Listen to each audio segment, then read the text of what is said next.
سلام او مینا قدرمنو دوستانو، امید لرم چې ټول به روغ جوړ یئ.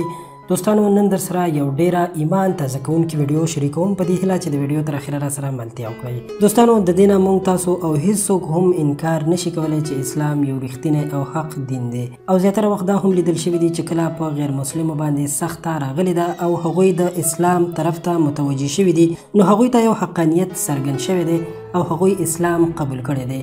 زیاتره وخت داسې هم شوي دي چې ډېر غیر مذهبه انګریزان، هندوان او یا د نور مذهب سره تعلق لرونکي خلک په ډېر بد حالت کې مبتلا دي، خو چې کله د اسلام اړخ ته راغلي دي او مسلمانان شوي دي نو هغوی بیا ویلي دي چې زموږ زړه ته یو قسم سکون میلاو شوی دی او ژوند مو اوس په خوشحالۍ تېرېږي. په همدې لړ کې تاسو سره یو ویډیو شریکوم چې په سوشل میډیا باندې یو خبر او یو ویډیو ډېره زیاته شریکېدله چې ښکارېدل پکې یو بوډۍ ښځه ده او د ژوند په اخري وختونو کې د شهادت کلمه وایي او مسلمانېږي. د دغه ویډیو حقیقت څه دی او دا څنګه مسلمانه شوې ده په همدې ویډیو کې ټول معلومات وګورئ. خو دوستانو که زموږ چینل مو نوي سبسکرایب کړی نو پشتو پوسټ چینل همدا اوس سبسکرایب کړئ چې تاسو ته په آینده کې هم دغسې معلوماتي ویډیوګانې جوړې کړو. قدرمنو دوستانو د دې ویډیو حقیقت دا دی چې دا بوډۍ ښځه په لندن کې په یو هسپتال کې داخله وه چې د ژوند اخري وختونه یعنې مرګ ته نږدې وه، خو الله تعالی په دې باندې رحم کړی دی او کله چې دا مړه کېدله نو په هغه وخت کې ځان سره نږدې یو کس ته ویلي وو چې ښکارېږي دغه کس هم مسلمان و. هغه ته یې ویلي و چې زه غواړم چې مسلمانه شم او ما ته په اسلام کې د داخلېدو کلمه ووایه.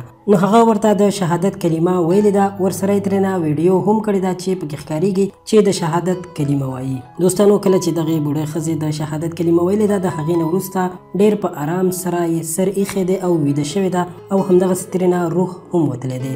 دوستانو په دې کې هیڅ شک نشته چې مرګ حق دی، هر انسان به د مرګ پیاله یو ځل څکي او د دې نه هیڅوک هم انکار نشو کولی، خو الله تعالی داسې مرګ ډېرو کمو خلکو ته نصیب کوي چې اخري خاتمه یې په ایمان شي او دومره په خوشحالۍ سره یې ساه له وجوده وځي. بېشکه چې یو انسان د مرګ په وخت کې کلمه ووایي نو هغه د ګناهونو نه پاک وي او د هغه ټول ګناهونه وبخښل شي.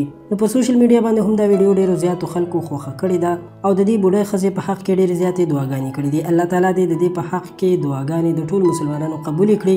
دوستانو موږ تاسو هم باید د الله پاک نه تل دا دعاګانې وکړو چې پاک رب دې زموږ ستاسو خاتمه هم په ایمان کړي او الله پاک دې موږ تاسو او ټول مسلمانانو ته د توفیق راکړي چې خپل ژوند د الله تعالی د احکامو مطابق او د نبی کریم صلی الله علیه وسلم په طریقو باندې تیر کړو، ځکه چې په همدغه طریقو او احکامو کې د دواړو جهانو کامیابي ده. قدرمنو دوستانو که ویډیو مو خوښه شوې وي خامخا در سره لایک کړئ. که غواړئ چې تاسو ته همدغسې ښایسته ویډیوګانې جوړې کړو نو زموږ چینل پشتو پوسټ خامخا سبسکرایب کړئ. ورسره خوا کې د ګنټۍ نشان هم وهئ چې په آینده کې زموږ د هرې نوې راتلونکې ویډیو نوټیفیکیشن تاسو ته درکړل شي او تاسو خبر وساتل شئ.